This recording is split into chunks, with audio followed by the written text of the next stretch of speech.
Okay, so welcome back to my channel. This is GamerDom, and you've probably seen lots of discussions on forums and videos and blogs about what's going on out in Russia at the moment in terms of the Wargaming Fest. So this was a get-together of players, contributors, and of course the Wargaming team, designers and so forth, talking about the development of the game. Not just World of Tanks, World of Warships, all the other all the other games in their stable. And mainly because I'm only really interested in World of Tanks, I thought I'd have a look through what's been said and what's been talked about, and pick out the stuff that caught my eye and maybe you didn't catch up on yet.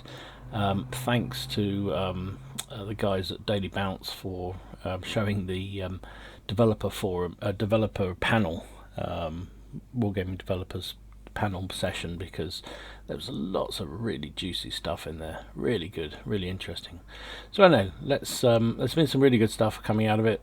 Changes to matchmaking, changes to the arty systems, new premiums, new tanks, a little bit of talk about tank lines, all sorts of good stuff. So let's jump in and have a look at each of them individually. Okay, so first in, changes to matchmaking. This is footage that was filmed on Facebook Live, courtesy of the Daily Bounce. They posted it up there, which was great. And this is a really interesting discussion that was happening on the developers panel around various changes to the game, various improvements to the game, and I'll leave you to listen to some of the stuff that was talked about directly on matchmaking, and we can talk about that some more. First of all, I love the refreshing candor of some of the developers here, so listen in. So look, I'll simplify sort of a top line bit, right? There's an unholy trinity of things that people complain about with us: maps, matchmaker, SPG. That's it, right? Those are the biggest ones. Those are the big complaints all the time, and we've heard them. And like we said, we're listening. We're paying attention, guys. Good. Very pleased to hear that. You know, look, we wanted to do these things and get to these things as early as we could, but some of these things take some fairly deep systemic changes to take root, and some of the other stuff, we just had to do some of these first features, some of these first changes to be able to get to those. But you know, Milish and I talk about this a lot. Look, our goal is at the end of 2017, we want there to be a whole new list of things you guys are bitching about, not the same old ones. No danger of us stop bitching about something. So the matchmaker, we're going to make some huge changes to it. I'll give you some of the high points, and then Milish can get into some more of the details as well. We're going to move to more of a sort of a template style matchmaker. So you know, there's kind of approaches and matches that we want. The idea is to try to, you know, wherever possible, you know, limit down so you've got just a few, like 3 at the top tier, 5 middle tier, and then 7 bottom tier vehicles, which means the bottom tier experience will be less shit, right? You know, you don't necessarily feel like you're useless or valueless in a bottom tier because there's plenty of other people who are there. At the same time, it'll be nice, you know, the high tier guys will be like, woo, tasty snacks, yes! You know, so you get to feel that moment of joy and glee when you're at that high end, right? So that's fantastic, and particularly good for lower tier tanks when you're in a +2 situation. So you're in a tier 5 and a tier 7 game. At least, as he says, there's things you can kill. But if you are... But does that not make the top tier tanks even more powerful than they would otherwise be? There's only 3 top tier tanks in each match. I don't know. I have mixed feelings about that one. I actually quite like being lower tier in some games, but it really depends on the tank, doesn't it? Right? It really, really depends on the tank. So, interesting. Thoughts on that one, people, down below. It's a little more of an exclusive club at that moment. We're going to be more conscious. The matchmaker will be more conscious of classes, so you shouldn't see, you know, lots of, hey, here's 8 tank destroyers, and you know, how many times do you get a game where tanks, 6 you know, heavies more and sort of 1 on the other balance side? Between them, not rigid, right? We don't want to be like that, but you know, more closeness to that. We're going to limit out the number of SPGs in a side to 3. Really?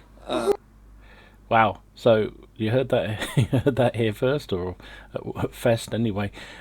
Limiting of self-propelled guns to just 3 a side. Personally, I think it should be 2, but I think that's a really good move. Now, all the arty haters will say we should get rid of them entirely. I don't see we can do that. There's too many opportunities for tanks, especially with the new TDs, to just dig in and almost be impossible to get out of. So actually having artillery helps shift them. Yeah, I know arty stops camping, yeah, that kind of myth, but it genuinely, you know the difference yourself when you're playing a game and there's TDs or even heavy tanks that are hull down and you just cannot shift them because you can't get around them because of the nature of the maps. And without artillery they just sit there all day long. So limiting the artillery, good move. Getting rid of it entirely, challenging. Anyway. Ooh. Yeah, so less and even they're excited about it. Arty over the sun kind of moments, right? Try to open up the battlefield a little bit. So that's a big thing.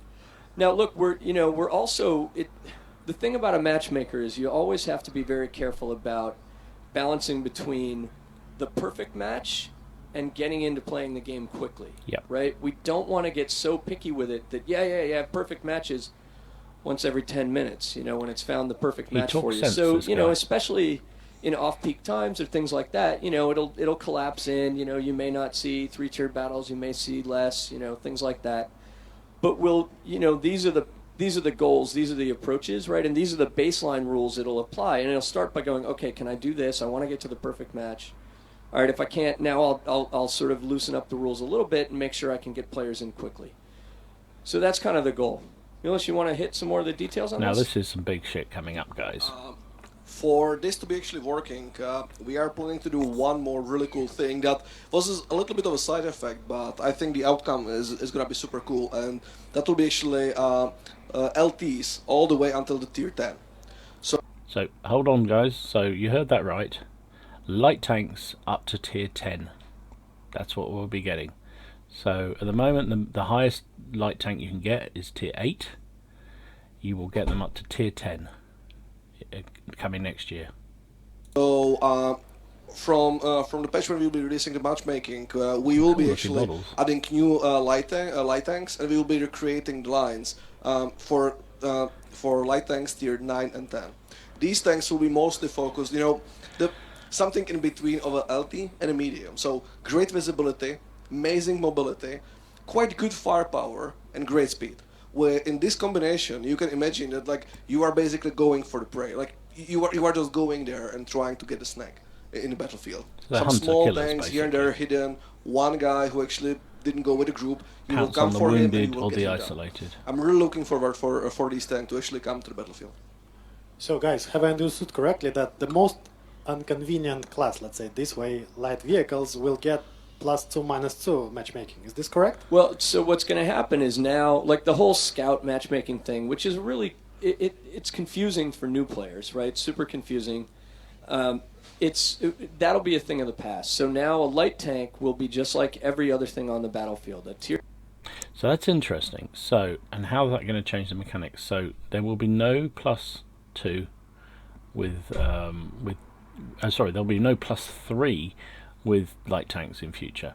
So all light tanks will be exactly the same matchmaking as everything else in the game, apart from the preferentials, obviously. So that means if you're taking out your WZ-132, a tier 8 Chinese tank, it will be matched up as though it is a tier 8 tank and not as it is currently as a tier 9. Now that's interesting. Is that going to make lots of these lights supremely overpowered? I mean, they have no armor, but they're fantastic mobility, and they largely have pretty good guns. Interesting, very interesting. Thoughts down below as ever, guys. Tier 10 light tank is the same power level, distribution, all that as a tier 10 heavy or a medium or whatever, right? So they're all balanced towards that. That also means that we'll be able to make another nice move with locking out. We made some changes, like a soft cap on failed platoons, right? Platoons that are really far away tiers. With changing this now and with addressing the light tanks and taking them to tier 10 and all that, now we'll just be able to hard lock out. So you won't be able to do sort of those big gap platoons anymore.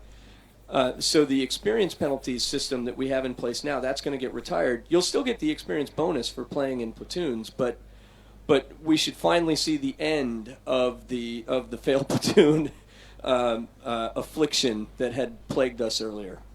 Personally, I haven't found that quite so much of an issue.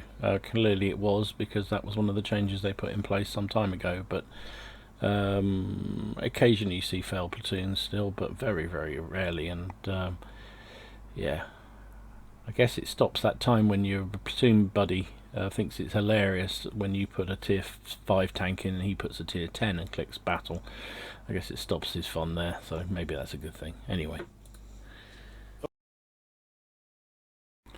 So the question obviously is, so what lines are going to be getting tier 9 and tier 10 light tanks? Well, let's have a listen. Okay, just to tell you a bit more, that light vehicles extension will happen to existing light vehicle branches.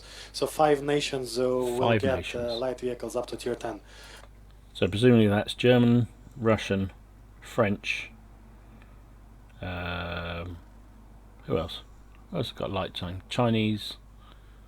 Japanese don't have any light tanks. British. So it must be those 5 nations. For the rest, tough. Maybe. There you are. Okay, so moving on to some of the other things they announced at Tank Fest, or Wargaming Fest, sorry, not Tank Fest. That is some reworking of the German tech tree. This was talked about some time ago. In fact, I think I did it in one of my rambling videos. Talked about changes to the German heavy tank line that leads into the Maus. So they confirmed that this will be happening, and happening fairly soon. So there is going to be 2 new tanks brought into the German heavy line. You can see the tree here. Hopefully you can see.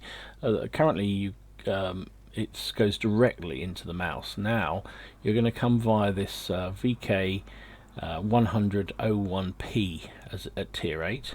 Then you're going to go to the Mausen, the mini Maus, which was the thing that was being played with on test servers and super testing, and just they couldn't get it to match. It was just too overpowered, except when it was fighting as bottom tier, in which case it was easily killed. So they had to do some work on rebalancing that. Hopefully they've done that, and now that will change and be better. So what they're talking about here, this tech line will be more consistent, and this is one of the things they talked about a couple of times, is changes to the tech lines, tech trees, so that tanks along those lines are much more consistent in their play style.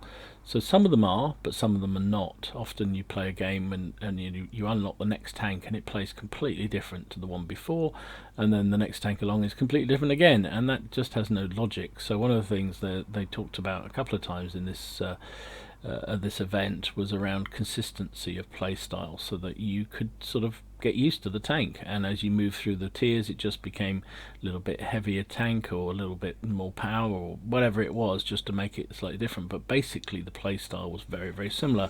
So that's the philosophy between this change with the into the Maus on the German line. So they all will be powerful guns with decent protection and poor mobility, so very much like the Maus is at the moment. So that's interesting. The other line is, which will now go into a new tier 10, will have a different kind of playstyle again. So these ones will have better, again, pretty good armor. Lower glacis is thin, and pretty good gun handling techniques. So that's interesting as well. So changes coming to the German line, which I think is probably a good thing. So other things they talked about are changes to this one personally I love. So the Japanese Type 4 and Type 5 heavy tanks, the tier 9 and tier 10, are 2 of the least played tanks on the battlefield. And that's fundamentally because they're not very strong, they're not very good, they're very slow, they've got huge armor, but the guns are very, very poor as a whole. So one of the things that are lovely, and I personally love about the lower tier Japanese super heavy tanks, is that they have really good HE guns.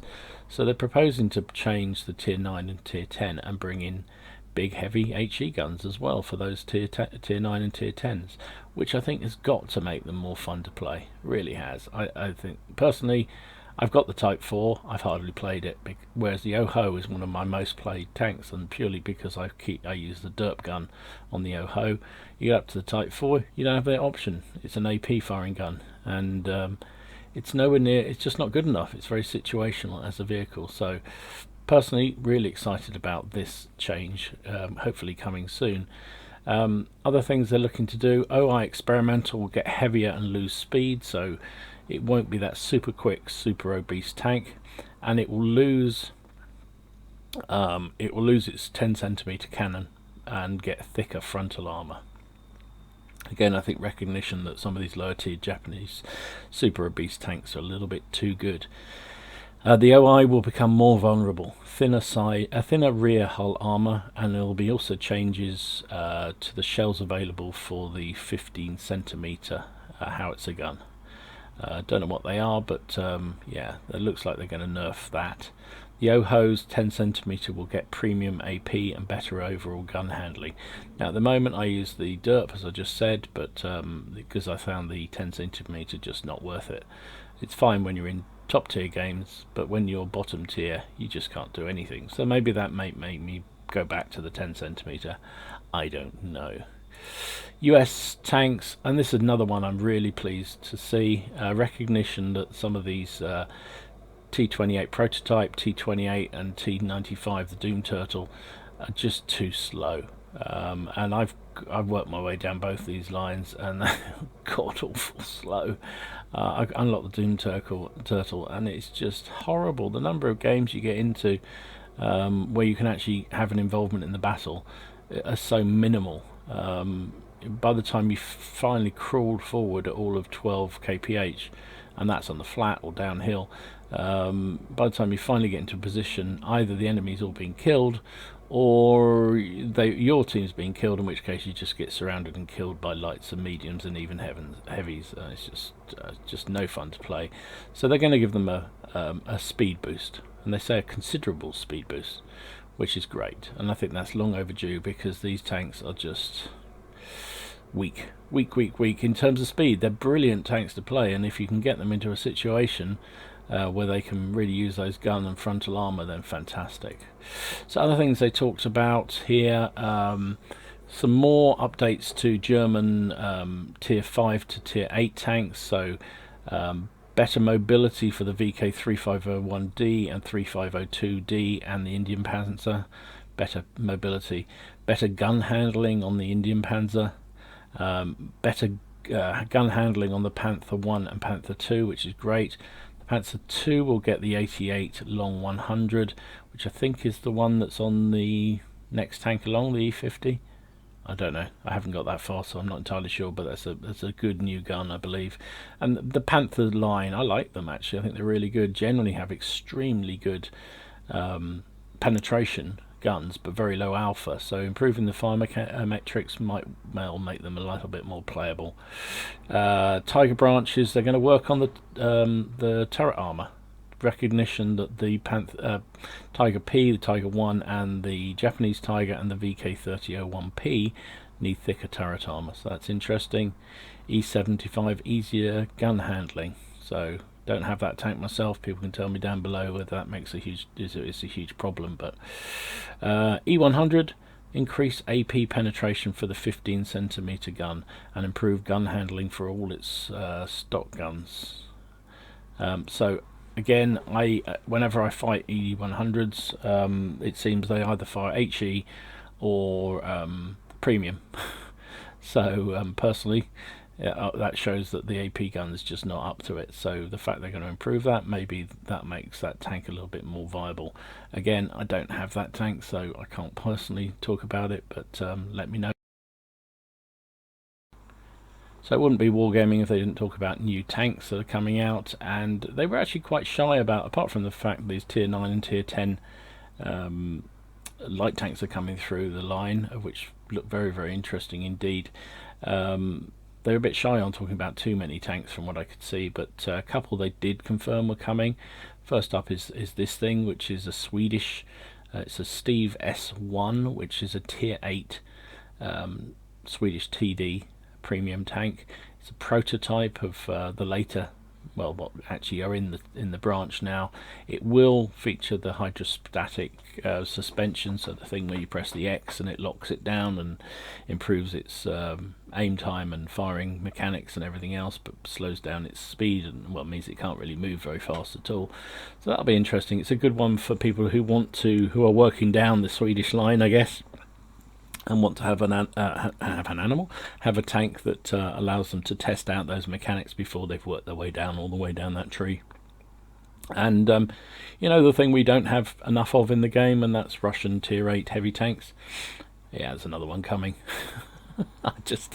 I know there's Russian bias in this game, and I know the client base is primarily Russian, and that's why they do it, but Jesus, another Russian tier 8 heavy tank? Yeah.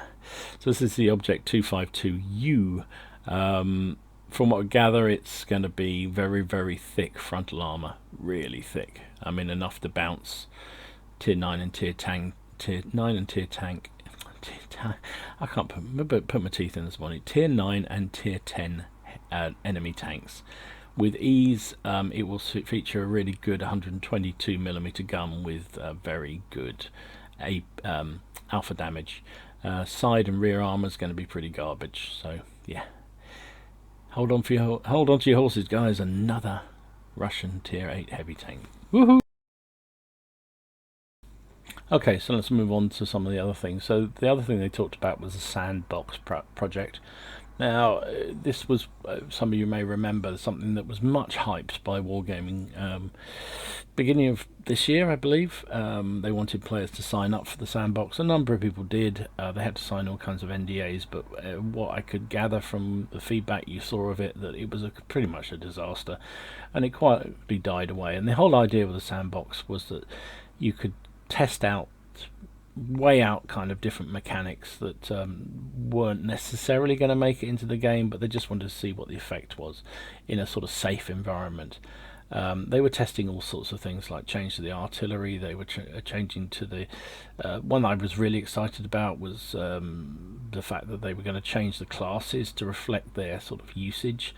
So there are different types of TDs. For instance, there's assault guns and proper TDs, and they were going to separate the classes out to more how the functions were. So your ISU 152, which is very much an assault gun, has a bit of armor at the front, is designed to be up close and personal, would be treated differently to a tank destroyer. So that kind of stuff was all being tested out. So it sounds like they are bringing this back. So the SPG is going to be one of the things, not the only thing, but one of the things that's still going to be heavily impacted by the sandbox. The sandbox, look, this is near and dear to my heart. Like, we needed to do a better job of getting real, genuine, deep player feedback long before we were shipping. The super test process is valuable, but it doesn't give us the level of deep knowledge long before that can allow us to make significant changes in development. It's really just little tweaks here and there at that point. And so with the sandbox, we can get real stuff that can really change the nature of what we're doing, and I know it's gone quiet. Everybody, we made a big deal. Oh, sandbox, we're going to do things, rebalance. Everything's huge. And then, we did a thing and then it kind of went quiet. Well, we had a few things to ship. We had 9.16 to get through. We had 9.17 to get through. But the sandbox will make a return. There are several things. The beauty of the sandbox is that it did allow us to come up with some things, not only that we feel really good about moving forward with, but things that we're stopping. We're not going to proceed with sort of the hard level of roles, kind of the way that it was in the sandbox. We still think, vehicles have roles that are beyond just their class, this is a shame. And we will help new players, especially guide and understand through some changes that we'll do over the course to make it more clear. This tank you should probably play more like this style, this tank more like this other style. But we're not going to do sort of the hard, bam, in-your-face version of that. We're not going to make the kind of significant disappointment. changes I would like to see the roles-based to the approach. to the stats and things like that based around that role set. We are going to continue forward with the penetration fall-off stuff because we think that helped create better battles, make people feel less afraid to roll out. So the idea behind by the fallout thing he's talking about there is that basically the idea was it's harder to snipe from range, and this was set up basically to stop the situation where sort of heavy tanks and medium tanks just sit right at the back of the map and just pick off everything with their guns. So this is a mechanic change they've been playing with. I mean, they nerfed accuracy considerably a few patches ago, but this sounds like they're going to be going a little bit further. And start, playing the way that, like, heavies shouldn't be sniping from a bush a mile away. They should be getting in and setting the battle line. Well, then just nerf the heavy tank range. That'll Don't help do it for TDs. The dispersion circle, right? A little bit more dispersion inside of the aiming circle will help that. We feel good about what that did at distance. We didn't feel good about what that did when close up, and so we have some work to do on that. That'll get into the sandbox. The overmatch changes that we postponed in 9.17 because we really just, again, it felt a little bit rushed for us, and we wanted to make damn sure we got it right. And so that's going to get some time in the sand. So that's the system that was supposed to be coming in the current patch 9.17. Was the fact that you could the overmatching system didn't work the same way as it previously had, and that's the situation where you would penetrate an enemy target irrespective of their angling or whatever facing they had if your caliber outnumbers their thickness of armor by ×3. So 30 millimeters of armor, if you were a 90 or more, it would go instantly through irrespective of the angling. On the proposed changes they made to that were that the effect of the angling would affect that, and so that automatic pen would no longer happen. They scrapped it for 9.17 because it just didn't work as intended, and tanks that were really had no business bouncing shells were bouncing shells, and primarily I think this rule was brought in, or this change was proposed to help the Swedish tanks because they tend to have very well, they don't tend to, they all have very limited armor. In fact, in most cases zero armor, but they're extremely well angled, particularly the TDs. They have some really good sloping on them. So this gave them some sort of bounceability, whereas it had a knock-on effect on others. So it looks like they've scrapped that, and they're going back to the sandbox with this to test it out. But it probably will come in some form if they get it right. Sandbox, because that's exactly the kind of change that the sandbox is meant to encompass. Absolutely. So why did you propose bringing it out so quickly? SPG. The changes that we had there, where we moved to sort of the stun mechanic, those are going to continue. Okay. We're going to move away from the stun being 6.5 months long per shot. But tighten that up a little bit.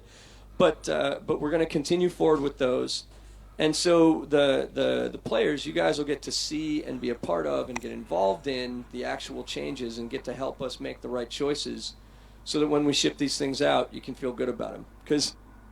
So they will. They appear they'll look at the arty system again.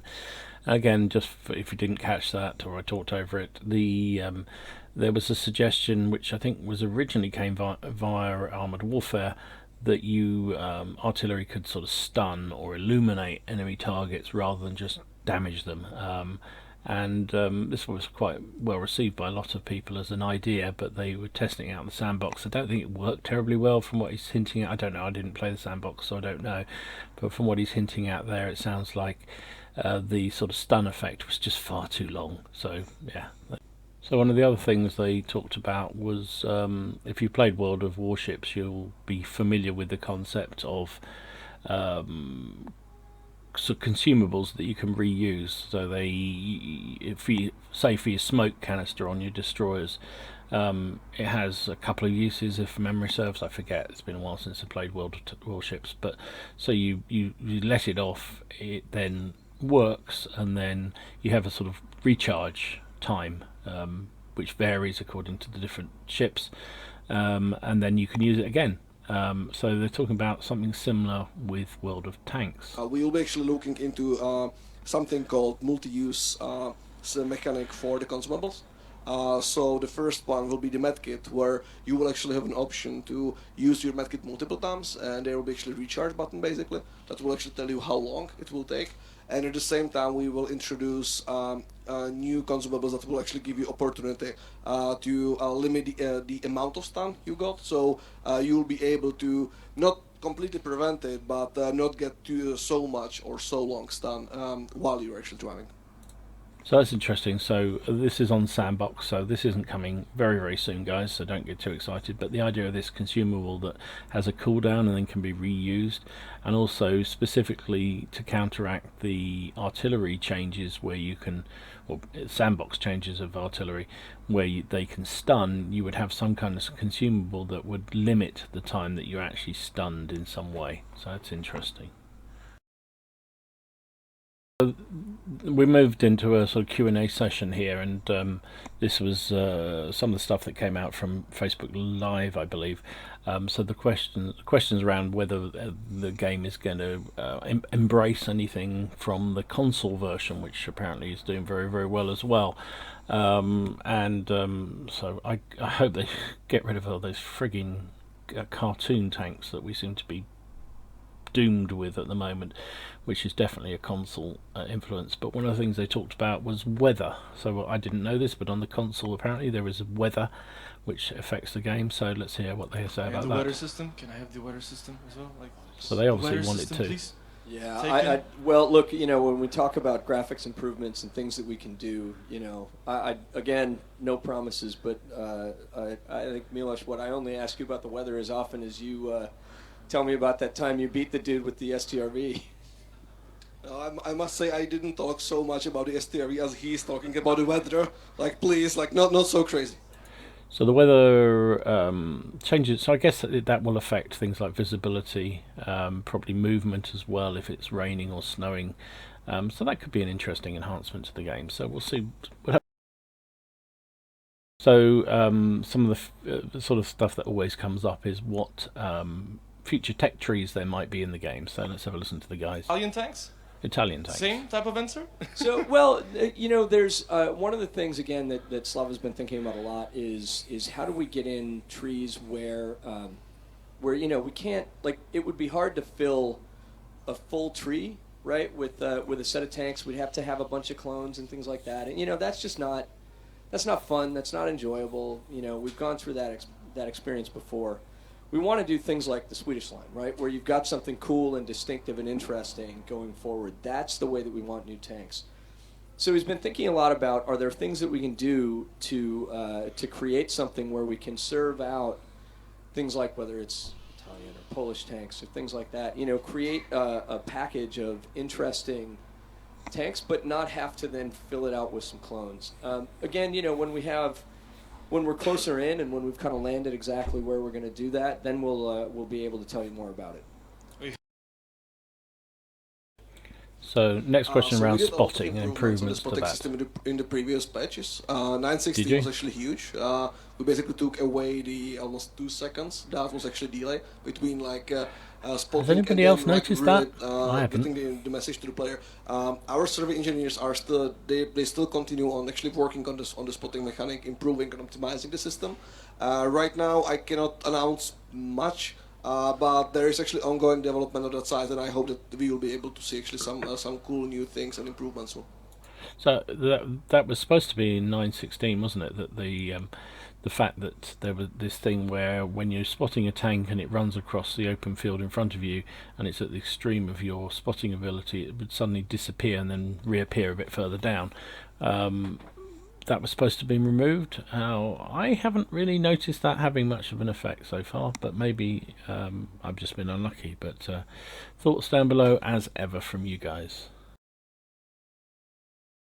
So of course the question you'll all have now is, so when is all this stuff happening? So let's hear right from the horse's mouth, so to speak. The last slide where we're not gonna talk, we just leave you there and hope you enjoy. But as far as I understand, all of this stuff, we said matchmaker, new light vehicles, all of this is really close to the implementation. Yeah.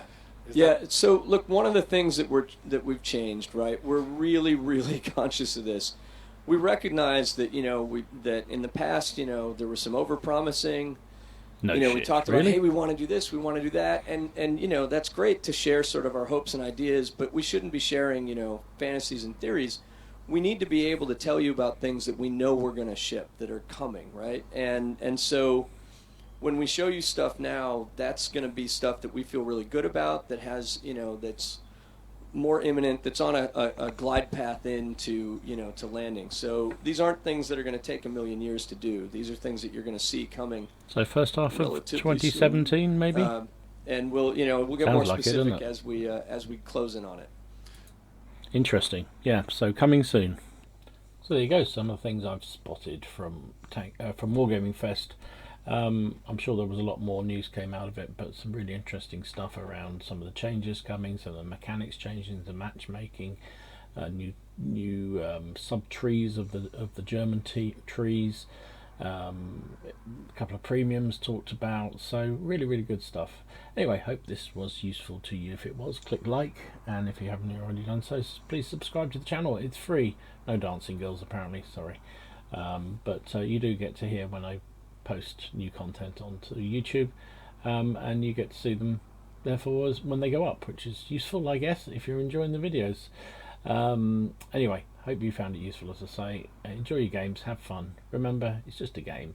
Remember, those wargaming guys are trying to improve it for us. I mean, it's in their interest after all. It is their business, and they're trying to make money out of us, so they need to keep reinventing it. So but it's good I find it quite heartening to hear that they are actually working hard to improve things, and they are listening. Yeah, hopefully you do too. Thoughts down below as ever. Let me know what you think. I'd really like to know what you think about these changes and proposed changes that are coming down the line. Are they in the right direction? Do they seem to be working? Does it hearten you that your hobby, your game, is in good hands? Or are you still pessimistic about the future?